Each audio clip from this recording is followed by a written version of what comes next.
Alright guys, so this is what it looks like when you take the unit and you repeat it for the straight.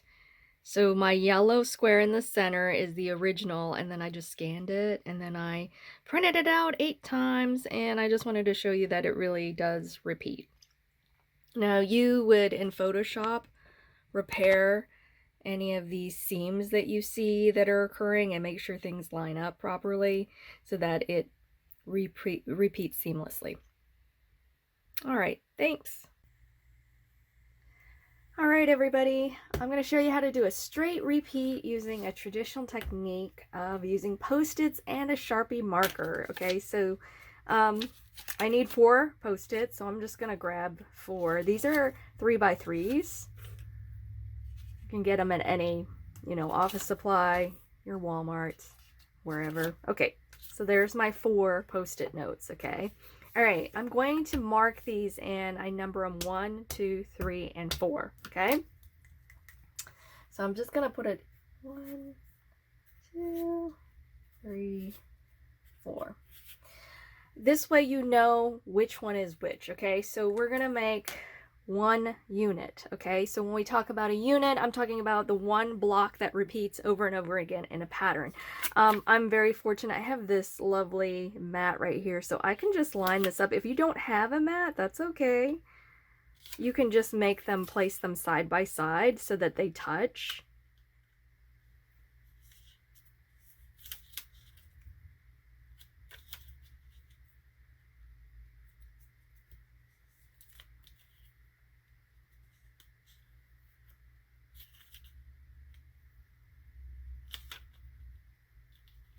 There we go. Sometimes it takes a second. Okay, but you don't want them to overlap. So this becomes a 6 by 6 once you have everything lined up.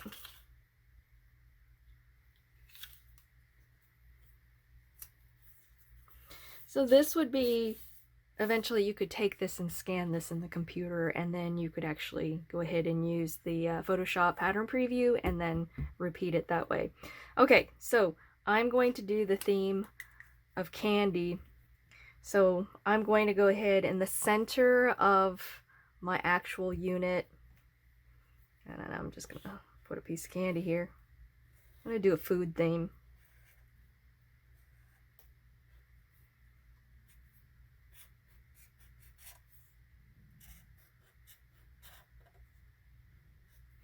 All right, so there's my first item, and I could put, maybe there's like little bits of candy around here to kind of fill her. Okay, so there it is. Okay, now I'm going to take, and I call this like the beginning position, so you always want to go back to that. So now what I'm going to do is take 3 and 4. 3 and 4 will go above 1 and 2. Okay, so I'm just going to keep these 2 together. Move these up so you can see this.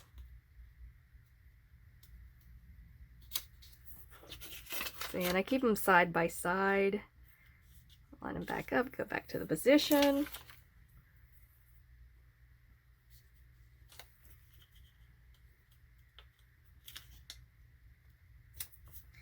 And boom. Okay. Holidays are coming up, so maybe I'll do a candy cane. So I am going to do in the center again.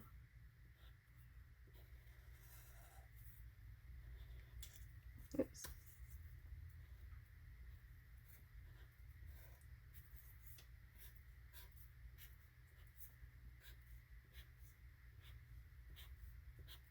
Candy cane, okay? All right, so now what I'm going to do next is 4 and 3 are going to swap places, and so is 2 and 1. So 4 and 3 will swap places. See, and that's why I have the numbers, because then you know like where you're lining things up. Really. Okay, and then 2 and 1 swap places.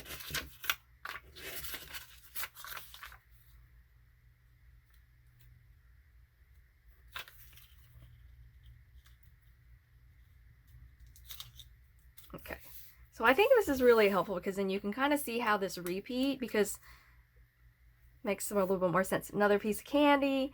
So I am gonna do maybe like a Laffy Taffy.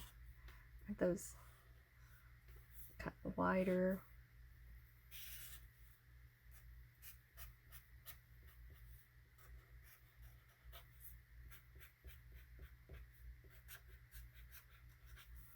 And then I'm just gonna make up a label. Call it Taffy. Yay. Okay, so now what I'm gonna do next, okay, 2 and 1 go on top of 4 and 3.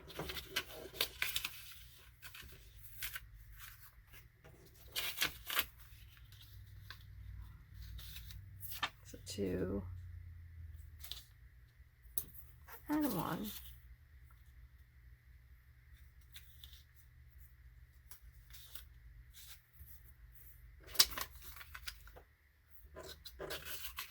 Four and 3, right?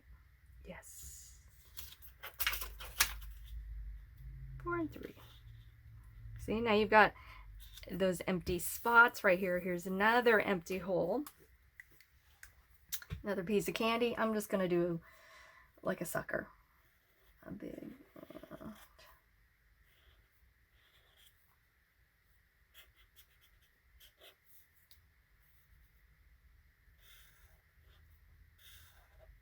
Okay. That's still my 3. Okay, I'm gonna write 3 here so I can still see it. Okay, let's go back to the beginning position. So that's 1 here. 2 here. 3 here. Right? 4 here. Okay, so now what we need to do is I need to fill in some of these areas here, and I'm probably going to fill in on the sides too. So, all right, so now I can think of other pieces of candy like Hershey Kisses, maybe a Twizzler.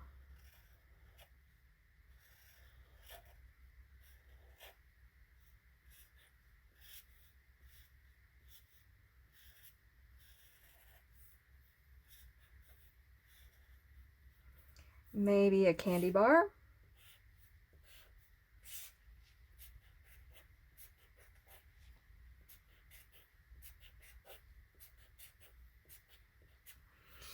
And then something over here.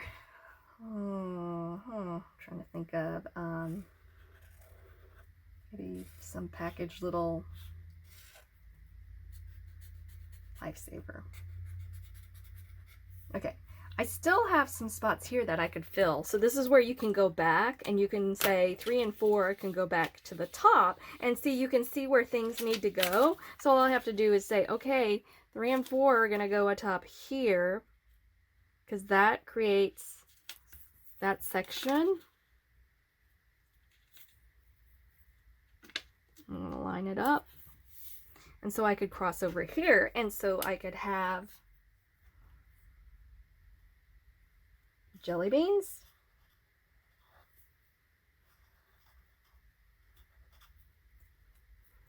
And maybe another Hershey Kiss.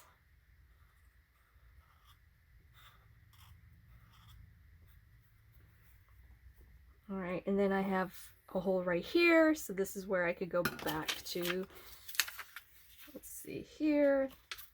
So it's really like paying attention where those holes are, because that will create an empty hole and that will create tracking. And so here, I'm trying to think what else I could put for candy. Another Twizzler. I'm gonna fill this space here. We'll say that's a Twizzler. Anyway, so I've got a hole here if I wanted. I could put another Kiss. Maybe it's smaller to fit in that space. And maybe little candies here. I don't know. And then I'm thinking like maybe I'll do a little fun little sub pattern of sprinkles. But anytime you get to the edge, you're going to have to reposition things to make sure that whatever is here is going to be on the other side. And going across and under things is a good idea when you're doing kind of like a sub pattern underneath. Sub patterns help to create some interest, make it less flat looking. It has a little bit of depth. I could have made these different sizes, but kind of. Okay, so that one I need to actually have go across. Okay, so now, and then I'd want some to go across here, but I'm going to take this, move this back up to the top, and see if I can make any of those little sprinkles cross over, because it is a little weird if they're all, oops, just kind of away from the edge. And so, like, here's a mistake. If you move it, things might not line up again. So you just have to be careful.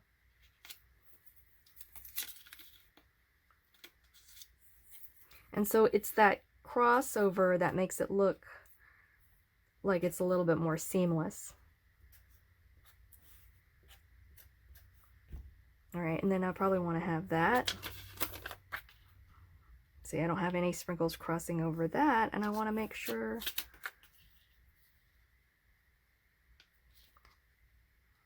that looks a little bit more natural, see?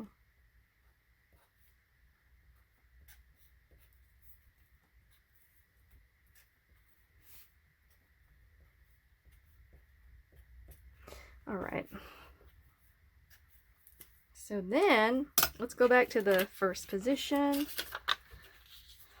1 and 2, side by side. 3 and then 4.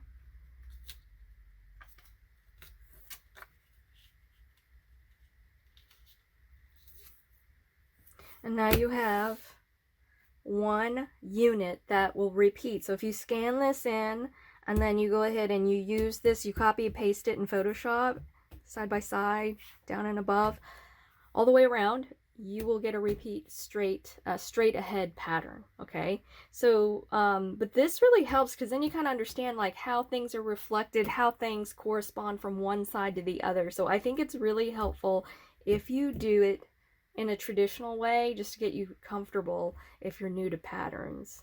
And even if you're familiar with patterns, the next one I'm going to do is the half drop, and that really helped me understand how a half drop works in terms of, because it's just a little bit different. It's a different network. And so if I say network, that's just saying it's a pattern. Okay? All right. Thanks for watching. Bye.